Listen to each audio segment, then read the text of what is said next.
right. Well, good afternoon, everyone. Happy Friday. Welcome. We are Tandem Partners in Early Learning, and I'm actually going to give it maybe about, what do you think, 30 seconds as folks are kind of trickling in. Yeah. And we will get started now in about 25 seconds. So welcome, everyone. Welcome.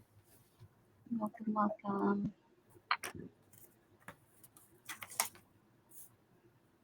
We'll start at minute 1, Cecilia. Okay. Hi, Betty. Welcome. See some folks in the chat if you want to chime in and just kind of let us know who's here. We can't see anybody like we can in other workshops, so it'd be great to get some names on the chat there and just see who's here with us. And we are at 1 minute, so I'm going to get us started to make sure that we can get out of here on time. Welcome, everyone. My name is Brenda Gardner, and this presentation is Give Me 5, Supporting 2-Generation Early Math Learning Through Guided Play. And we're really excited to have this 45 minutes to spend with you on this afternoon. And I see some other folks, Linda and Rosa and Mary and Thomas and Christy. Welcome, everyone. We've got folks from all over the place. I'm going to let my co-presenter go ahead and introduce herself. Good afternoon, everyone. My name is Cecilia Valdez. Like Brenda said, we're here from Tandem Partners in Early Learning. Let's see, what do we do? I'm a curriculum specialist. A lot of this, today we're going to talk about Give Me 5 Math. I do a lot of the play groups and the playgroup creation as well. So I'm really happy to be here and welcome everyone and thank you for joining us. Yeah, and I see that folks are coming in from all over California and even Florida. I was going to say aloha from Florida, but that's not what they say in Florida. But for folks that aren't familiar with Tandem, we are a nonprofit organization here in the Bay Area in San Francisco. We work primarily in the counties of San Francisco, Alameda, and Costa. And our main focus is to provide high quality experiences and services for children 0 to 5 and all of the adults that care for them. That looks in a couple of different ways. Our primary and largest program is our Story Cycles program, which is a book lending library program that runs into larger educational organizations. So if you're thinking about school districts, right, we work with preschools and transitional kindergartens to provide high quality, diverse, multilingual books that get to go home with families every week and then they get returned, and it's a rotation program. We also work with smaller, more informal family childcares to provide, and because the groups are so small, right? What we're really focusing on there is creating and building those home libraries. So the books, instead of having to come back, they get to stay at home with the children. And we also provide the opportunity for these family childcares and informal caregivers to really come together as a community and create spaces where they can talk about curriculum, right? They can talk about books, how they're using them for math, for social emotional development. And to round that out, we also create a space for families to come together at playgroup parks that really highlight the themes that we are, or the books that we are sending home. So it's sort of everyone's working together to reinforce the same skills. And our final programming, stream of programming is our Early Everywhere. And that is just anyone that's not an informal childcare, anyone that is not an educational institution. So it could be things like family resource centers, organizations such as this here with the Math Symposium. And we provide, again, educational opportunities in the shape of playgroups for families, professional development for educators, and also just wraparound support and like really great, inclusive, diverse book list for anyone that works with children. Did I miss anything, Cecilia? No, I think you got it all, Brenda. All right. So Cecilia, I'll go ahead and introduce myself real quick. My name is Brenda Gardner. I am the curriculum supervisor here at Tandem. I've been with Tandem for about 6 years now. And I work primarily out of our San Francisco County here. Yeah. I've been with Tandem for 7 years, and I work primarily out of Contra Costa, but both Brenda and I are kind of like, we work with all of the teams and in the different counties. All over. So thank you all for being here today. There we go. There. Go ahead, Cecilia. So today we're really going to talk about our Give Me Five play and learn playgroup series and kind of what it is. We're going to go over a little quick overview over our curriculum, a little bit of history of like why we began Give Me Five and how it came to be, our playgroups. We'll look at what does a playgroup session look like the structure of it, we'll look at a couple of sample activities, and then hopefully have some strategies that you can try to begin implementing more math and more very intentional math and early math into your play and like daily routines as well. Mm-hmm. So what is Give Me Five Math? Give Me Five Math is a curriculum that actually has stemmed from a different piece of curriculum, right? One of the things that at Tandem, we have really great turnout for our family workshops, and we work a lot with families that are really, really invested in the early education of their children. And one of the things that we were noticing was like, okay, people are coming, but it tends to be mostly mothers, right? And we work with organizations where we see fathers all of the time, and we know that they're really involved. And we said, okay, what you were here for this other event here at your community center, and then you said that sounds great, I will come. But then when it came time to it, like you didn't actually show up. So like, what are we missing? How can we make it so that specifically fathers really were more involved in this process of learning and being involved in the early education of their children? And a lot of the fathers we spoke with said, I'm the primary breadwinner, so I don't have that much time to spend with my children. So I would rather go spend an hour with my child than spend an hour in a workshop having someone tell me how to spend time with my child. And we said, that makes a lot of sense. What if we created something where you can come with your child, you can play, and also learn really specific ways of making that short amount of time be more purposeful, be more intentional, and really, really support what we know you want, right? Your child to be successful, to be ready for kindergarten, to have all of the skills that they need to thrive academically in the future. And the father said, yeah, we come to that. So we created our first Give Me Five curriculum, and it's a series of five sessions, right? That each session focuses on a specific kindergarten skill.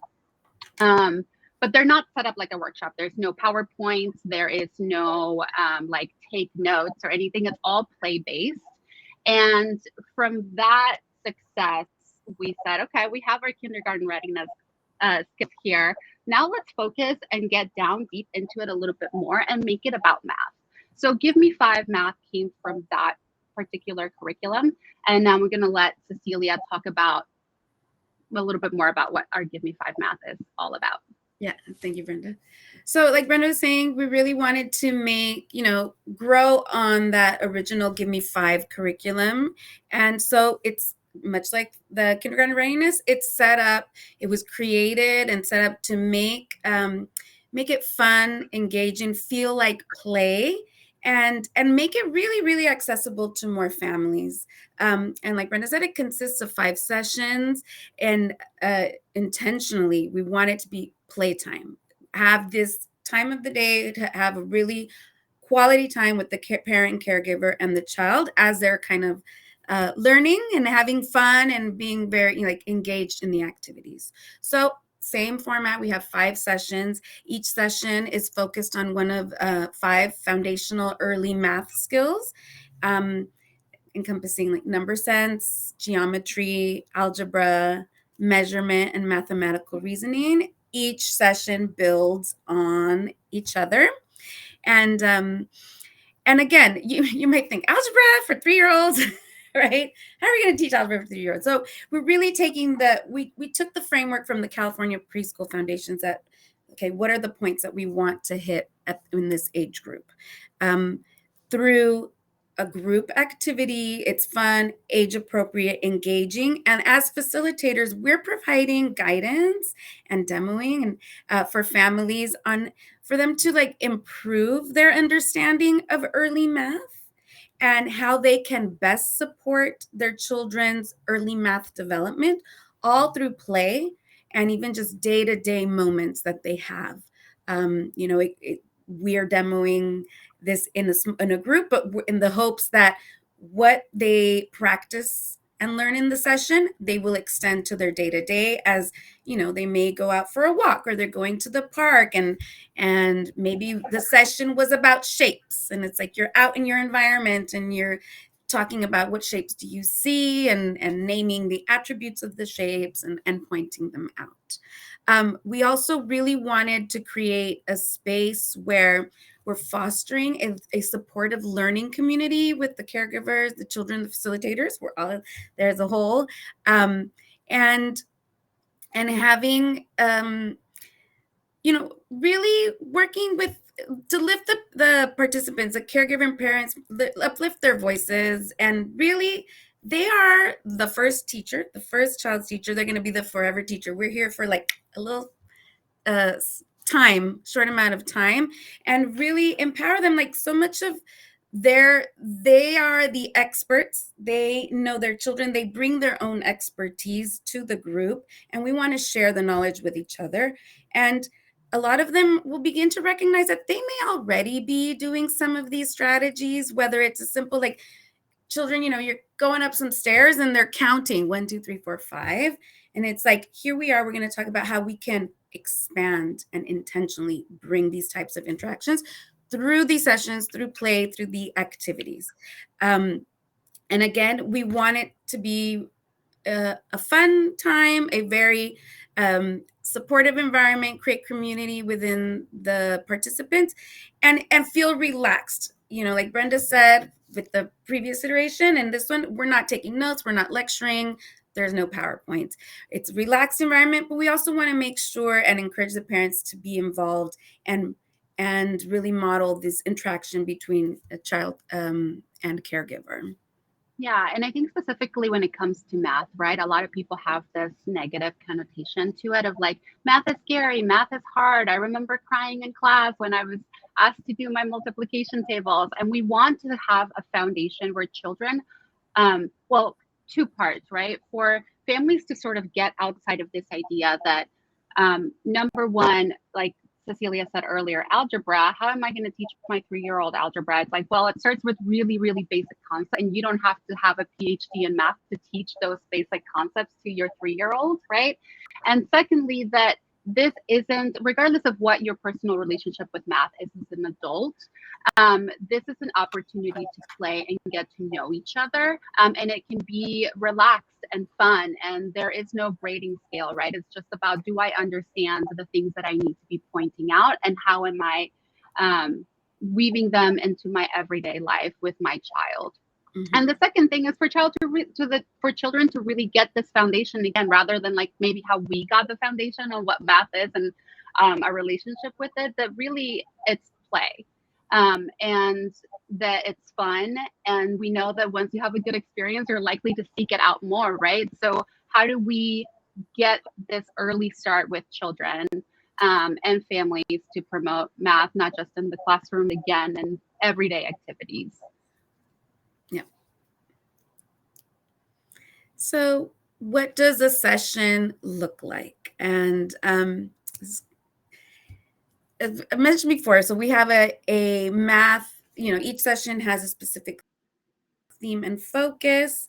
And our sessions typically begin much like a circle time, a whole group time, where we invite caregivers, parents, and children to come together, to participate together. As you can see here in the picture, we had a nice space in the library, but we want to make it inviting and really encourage, like, the parents, come join us. Sometimes you might get some caregivers that are maybe their first kind of play group or group experience, and they're a little more reticent, and they're like, okay, we'll let the children join in and we're going to observe. This is not the time for just observation. We're going to come together, we're going to play, and we're going to learn. It's a play and learn play group. So typically, as you heard from the very beginning, Tandem, a lot of, our programming is framed around books, and books as tools for learning. Whether it's, we're talking about early literacy skills, print awareness or narrative skills. In this case, we're really talking about early math. So we'll begin our session with a math theme read aloud. And then this curriculum, we did use, some books are very explicitly math books, but any book can be used, right? There's math everywhere, and anything we can use for math talk. The story in the book may look like it has nothing to do with math, but there's so much richness in the illustrations of a book, so you can use kind of any book. This whole group time, you have to find, it's important to find that we find a balance that is not too long. It's not a lecture. Again, this is an opportunity where we're going to use the book and the read aloud as a learning tool. And this is where it's really important because this is where we do like our teaching per se, right? So the read aloud, we are do very interactive read alouds, and we're going to ask a lot of questions. We're going to incorporate movement, and everyone is a participant in the read aloud. And as a facilitator, this is where we're going to introduce the theme of the day and model the use of the math vocabulary that we're introducing, whether if we're saying, say we're doing, the theme is measurement, and we might be introducing words like taller, shorter, making comparisons, bigger, smaller, heavier, or lighter. And then, like I said, the book, it's very interactive, and we want to make it, after the read aloud, do a whole group activity. It may be a song, it may be a game. Say if we're doing shapes, geometry, and we're talking about shapes and space, share the book, talk about, let's play maybe a game of I Spy. What shape can you spy a circle in your environment? What about on your clothes? Or, let's use our body. Can you make a square with your body or a triangle with your body, right? We really want to incorporate a lot of movement as well.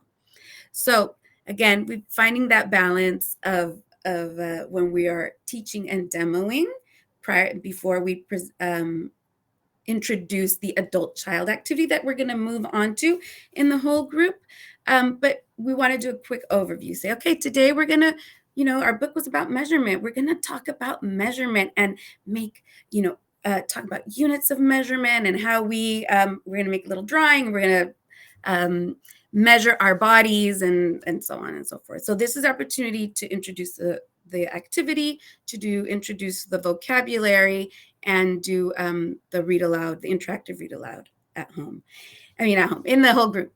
And one of the things that the read aloud also models how they may share books at home, right? Regardless if they're going to do like a math book, but when they're doing their own book sharing routine at home, how maybe come up with some ideas like, how am I going to share this book? What types of questions may I ask to really involve the child in the activity of book sharing?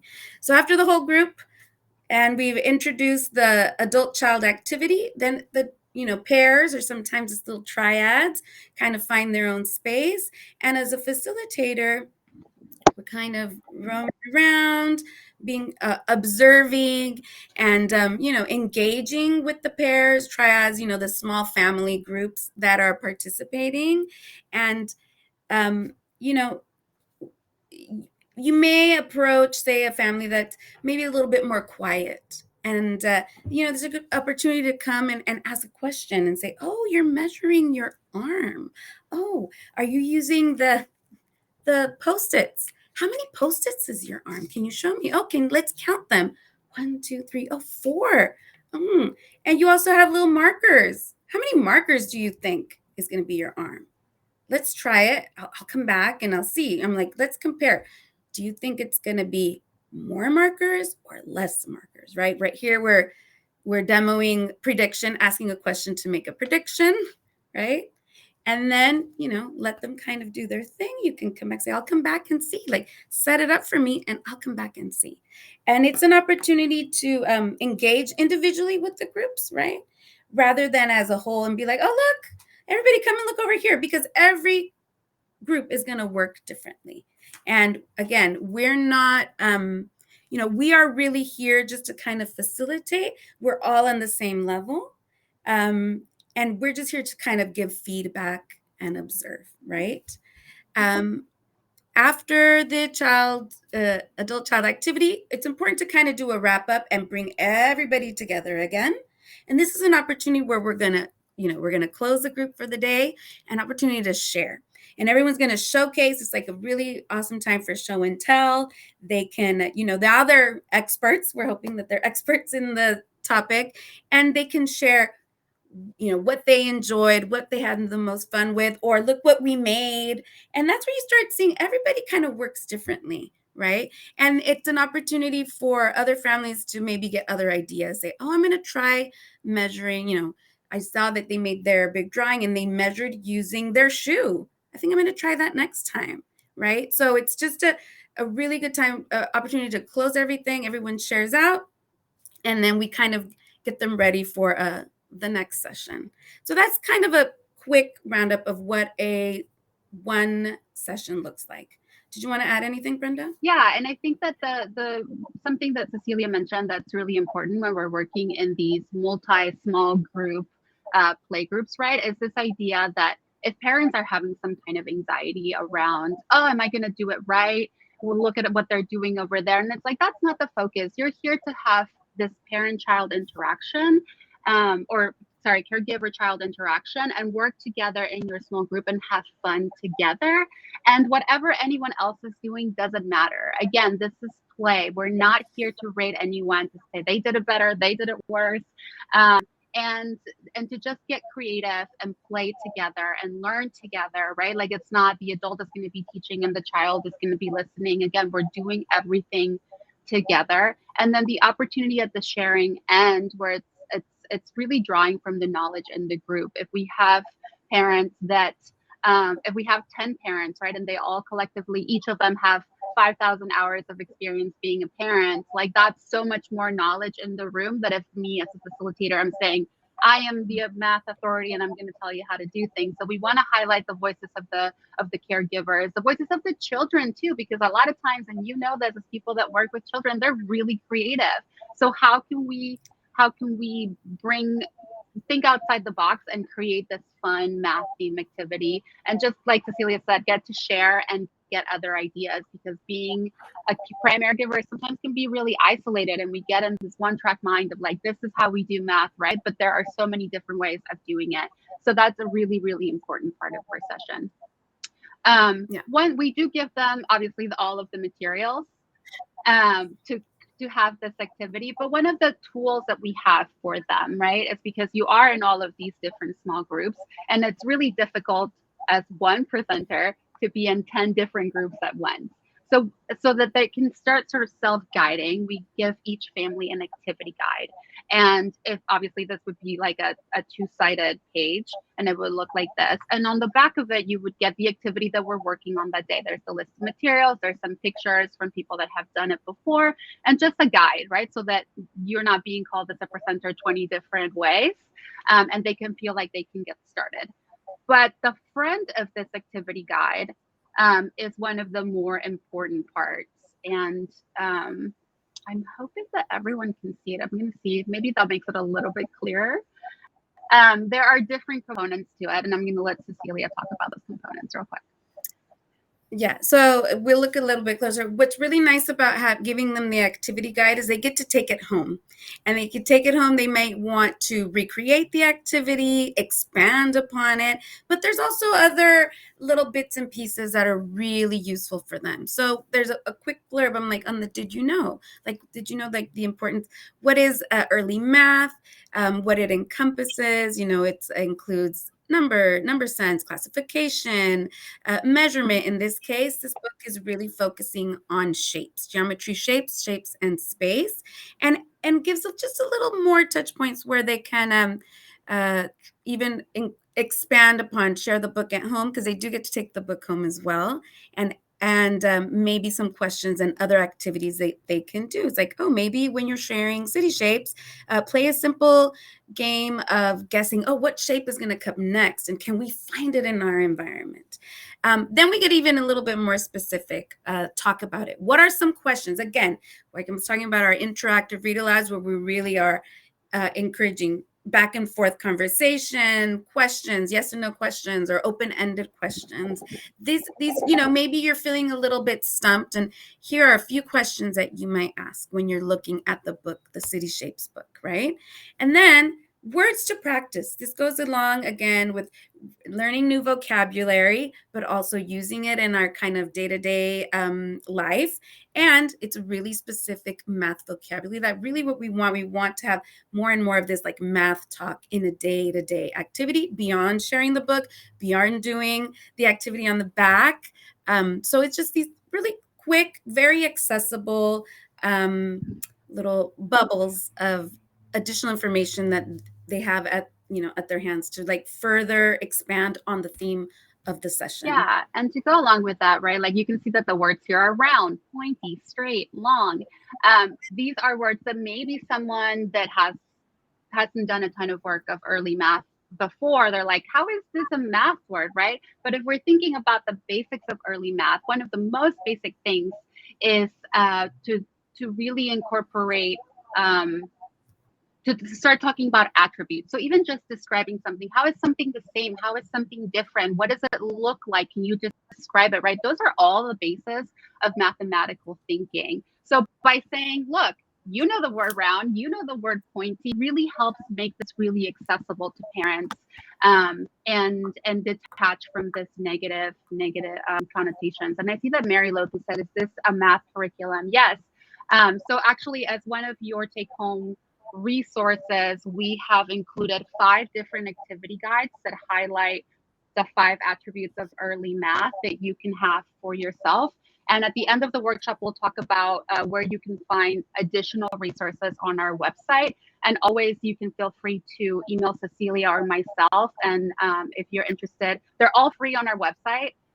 But if you're interested, you can drop your email in, I'm going to say in the chat. I might have to rethink that. But yes, we have I guess you would call it a math curriculum for playgroups that is available currently. Thank you, Mary, for your question. Yeah. So are we done with the previous one? Yeah, no, we're good. Yeah. Okay, great. There we go. I forget there's a little bit of a delay. So I wanted to, like I said, we start our group with a read aloud. And I wanted to demo just a few pages. I want to make sure we're good on time. Demo a few pages on how I would share this book with the group and using little props as we share. So I'm just going to show the cover. I'm going to make sure there's enough space. And I'll start somewhere in the middle. So say, hi, good morning, everyone. Today we're going to talk about measurement and different sizes. And we're going to look at this really cool book that's called Actual Size. What do we see on the cover? Oh, it's a big hand. Whose hand do you think this is? There's a bit of it there. Well, let's measure our hand. Ooh. This is a big hand. Look, we're going to find out whose hand this is. And on a side note, and you're going to see this isn't that, this book is not a story, but we're going to use it to share and learn about measurement. So we'll start. So we'll be sharing one way. Oh, book is Actual Size, and we're going to look at different animals and see their actual size or parts of their body and the actual size. So we might be like, ooh, what do you see here? What is that? It's an eye. Whose eye do you think that is? Do you think it's a person's eye? It's a big eye. Let's measure it. Let's see. What's bigger, my head or the eye? The eye is bigger. Well, guess what? This is a giant squid, and it's so big that this is the actual size of the giant squid's eye. So let's find out how many little heart notes do you think we need to get across from here to here? Let's see. All right, make your own prediction. So let's see, let's count them. We'll start in 1 heart, 2, let's see, 3? How many do you think we're going to need? Do you think we're going to need, let's put a 4th. Do you think we need more than 4, or we're going to get to the end? There's a bit of space. So 4 and a little piece of hearts to grow across the squid eye. What about, let's look at, we're going to use a marker. How many markers across do you think we'll need? Let's see. Oh, is 1 big enough? No. Let's add a second one. Do you think we need more than 2? Almost made it. We're going to need maybe, let's try this. Do you think we need 3, or is 3 going to be bigger than the eye? Let's see. Oh, it is bigger. So we need 2 and a little bit more markers. Now, what did we have more? Do we have more markers to go across the eye or more hearts? We have more hearts. Why do you think we have less markers? Let's compare. Let's compare the size of a marker and a heart. What's bigger? The marker's bigger. Let's see. It's almost the size. It's about the size of 2 hearts. Let's turn the page. We'll do one more page. Let's see what's coming up next. Oh, look at that. What is this? It's a bear. We're going to compare. Let's compare my head. Oh, no. The bear head is much bigger. Now, do you think the bear head, what is bigger, the bear head or the giant squid eye? Let's bring down. Remember, we had 4 and a little bit hearts. Let's see, how many hearts do you think we're going to need for the bear? Let's try it. We'll start on the end. So we'll wrap it up there because I can go through the whole book. So thinking about just the little bit. Oh, I can't hear you, Brenda. Did you want to say something? I just made my head really large and was trying to figure out how to, to bring it back to the PowerPoint. I mean, I just did a page and a little bit more, but just thinking about what you observed, what did you notice about those short couple of pages? What did you see modeled or a teaching moment in just those couple of pages that we use, really highlighting? In this case, we're talking about measurement. Yeah. And you can put it in the chat. There's just a little bit of a delay between when we see the chat and when you type it. Okay. So just so that we're not all just kind of sitting here in awkward silence, but right, like there are lots of different ways to interact with the book that aren't necessarily about reading the story. And this is a really great opportunity where we model those conversations. We model sort of like what the expectation is when they go off to the activity and what they can do, right? Like get creative. This is a time to just try new things. There is no right way or wrong way. How do we emphasize that vocabulary of longer, shorter, how many, right? And I'm going to give it a couple more seconds in the chat to see if anyone wants to comment on some strategies that Cecilia used when reading this book to highlight math skills. And yes, it's a great book. If you can, it's really, really beautiful. And it's really, kids get really sort of impressive. Like, oh my gosh, that's the size of a hand. That's the size of. I'm going to show my favorite page, which is, it's a lot of fun in person. So it's the crocodile. It opens and the kids always want to see what's taller, and I'll have them stand up and be like, who's taller, you or the crocodile mouth? So it is a really beautiful book. And I see Mary said measuring sizes and objects. Thank you, Mary. Right? Cecilia used different objects. She used her head, she used the sticky, she used the markers. You can use anything that you have when we're talking about measuring. And I want to acknowledge that there's probably going to be more comments in the chat, but I want to move us along because time is ticking and we want to make sure that we get through all of these things. here today. So here we see the activity actually with actual size. The children do their actual size, right? And this is kind of what a session will look like. We're down on the floor. They're having a lot of fun. We give them the materials, and so they get to trace their body. I did have one session where after the parent traced the child traced the parent, and then they did the parent's actual size. So in addition, like we were talking about, they get the handout that goes a little bit more in depth, again, because we have a short amount of time and we're not going to be lecturing or anything. So as we can see, they get the information on what is measurement. What does it have the little animation? There we go. Oh, the pictures disappeared.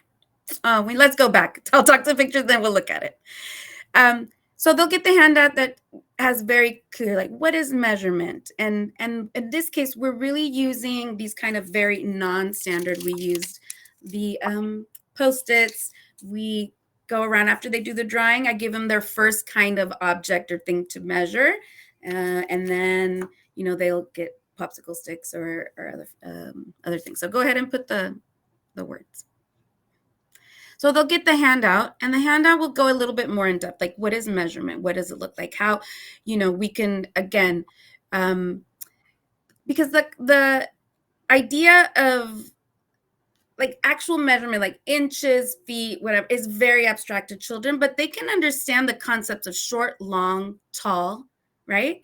They can visually see, well, I'm taller, I'm bigger, or this is smaller or shorter. So that's why we are using these kind of other objects as units of measurement that they can visually see and kind of wrap their heads around, right? So we give them the quick blurb on what is measurement and how they can use the materials to talk about measurement, bigger, smaller, less, and more. Go to the next one.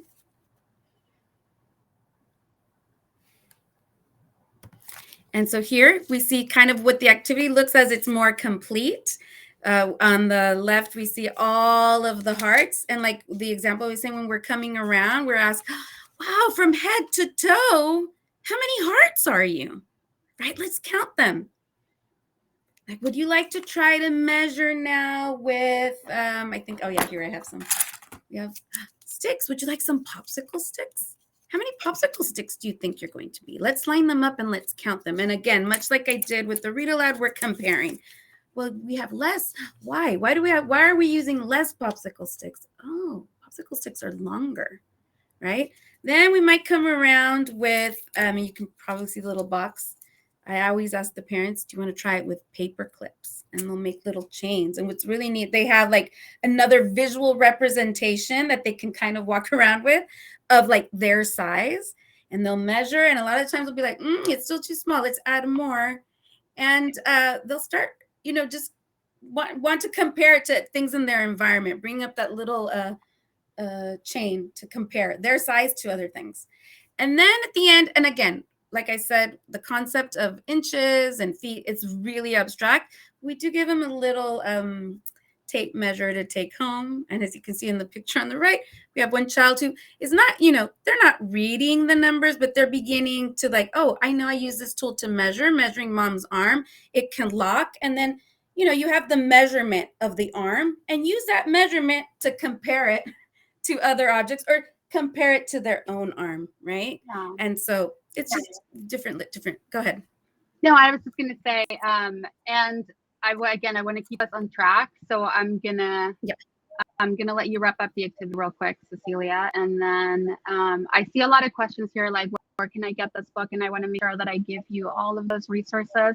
And I believe Naomi, and correct me if I'm wrong, there will be a follow-up email after this workshop for additional resources where you can find all of these things, and we have them on our website, and I want to make sure that I am sharing some of that with you all. And I'm actually gonna share my screen. So just really quickly, so concrete strategies for success when it comes to a play group like this, right? You have to be intentional. You have to know where you are going with the curriculum. It can't just be like, we're going to do math and I don't know, I'm going to throw some numbers in here and then, maybe like include too many things because it's too overwhelming. Families are not going to remember this. Caregivers are not going to remember. So if you say we're doing measurement and we're just going to measure all kinds of different things, right?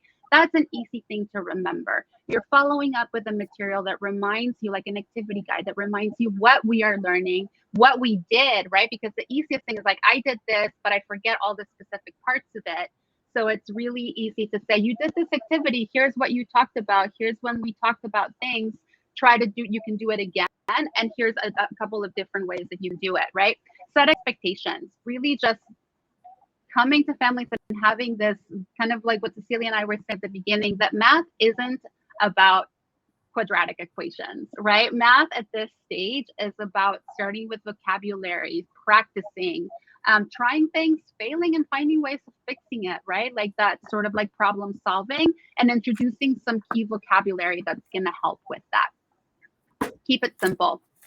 You don't need to introduce the entire history of math or all of the skills that go to math. So if you're doing measuring, right? Like in this case, what Cecilia was saying, just talk about longer, shorter, bigger, smaller. Maybe you have another session on measurement when you're talking about heavier, lighter, but don't try to do all of them at the same time because it's just too much. Give them the why. And this is part of the reason why we have our activity guide. We know from behavior, from studies and from science that the easiest way to get someone to change their behavior or to do something more in this case, right, is by telling them why it's important. I could tell to a parent all day, every day, read to your kid 15 minutes a day. And then that registers in the brain as like, oh, another thing that I have to do, like I'm not busy enough. But if instead we say to a parent, hey, when you are, you know what happens when you read and sing and talk to your child? They're really developing a lot of the skills that they need for kindergarten readiness, right? They're building vocabulary. They're learning how to relate to people.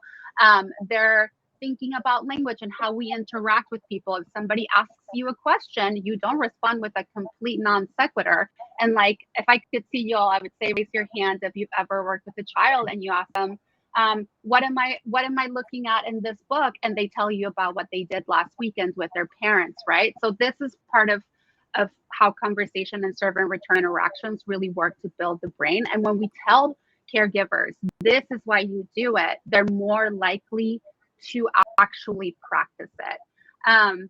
Feel the vibes just refers to, as a facilitator, when you're moving or sort of gauge what people's anxiety level is, where they're feeling stuck.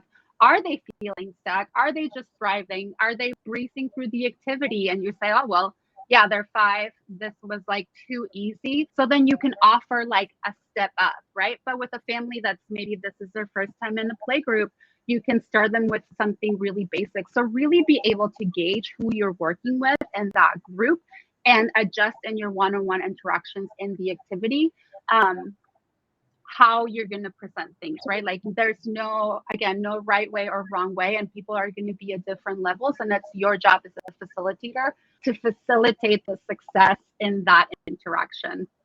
And provide cheat sheets, which I just mean things like an activity guide. You don't have to look at ours. You can make your own. It could just be like a little card, like a 4x6 card, right, where you're talking about some key concepts. And then finally, let families teach. And again, we talked about this at the very beginning, but the sharing, the show and tell at the very end is a really, really, really important part. Tell me how you mathed today, right? Tell me how much fun you had. Tell me how you did it. Let's look at like the creativity and the joy in it. And that makes it so that families not only are wanting to come back to your playgroups more often, right? But that you are creating that. And chances are, and we get this all the time, families that go away and they come, they're like, oh my gosh, my child just wanted to measure everything, you know, like the whole week they were doing all of this measuring with all kinds of different things. And that's what we want. We want kids to say, that was really cool. I want to do it. I'm going to push my parents to do it. And then for parents to say, I feel like I have the tools to actually start math conversations. And maybe I'm just, you know, using the 4 words in the in this list, and that's what I'm going to focus on now because that's what I feel comfortable in, and that's all, and that's good. It's a good place to start. It doesn't have to be perfect. So we're running out of time. So I just want to. That went so fast. You can, I know, you can add it in the chat because we would love to hear. But if there's one strategy that you would like to, oops, I switched desks. Hold on. That you would like to incorporate into your math curriculum, we would love to hear about it. And I want to go one more. I'm going to go 1 minute over. You're going to get the PDF of these slides. You're going to get 5 activity guides from our math curriculum that are going to come to you. And I'm going to share my screen super quickly because you will get our website as well. But if you go, am I sharing my screen? No. No. There, I am now. No, if you go to our website, Tandem Partners and Early Learning, hold on, I'm going to make it. Oh, sorry.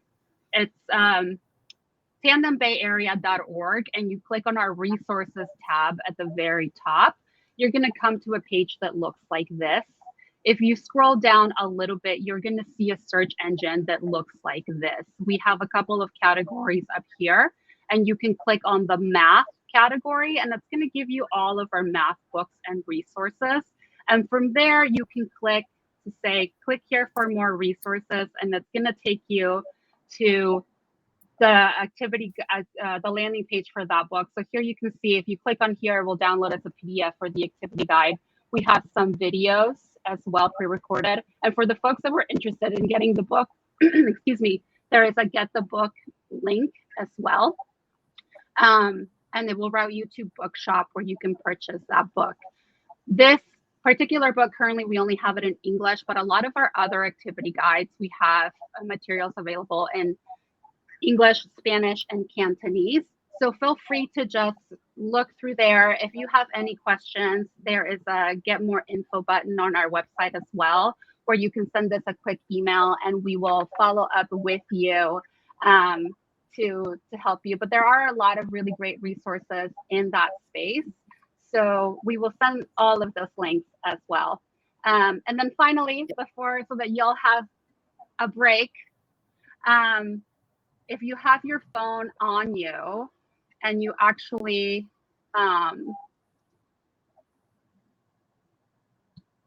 there it is. It's not loading for me. Is it now? Is the QR code up? I can't see it. There we go. It's there. I'm gonna. It's there. If you scan this QR code here, it's gonna take you to our Instagram page, and then once you get to our Instagram page, hold on, let me make it this way. There you go. Nope, that's not. I'm gonna make myself invisible, but hopefully. Move. Yeah, there you go. Oh, but we can't hear you. So I think, yeah, if you go to our Instagram page, you go to the link tree and you'll find all of our. Yeah, sorry, I cut off Cecilia. You can go to our link tree and it will have a lot of the resources there. And always, thank you for all of your emails. I see them. We will put them together. Our website is tandembayarea.org, or you can go to Instagram and find us there. Stephanie said that it worked. Yeah, that's a really good place. It will route you to all of the things that we have going on, including sign-up lists for further workshops, and that are all free resources. And then there's a link where you can reach out to us directly, and either Cecilia or myself will follow up with you. And we just want to say thank you so much. And thank you, Sui, for putting the link in the chat. And I hope that this was helpful. We're more than happy to have conversations further on with any of you. And thank you for being here. And I hope you have a great day learning about math. Thank you all so much. Bye-bye.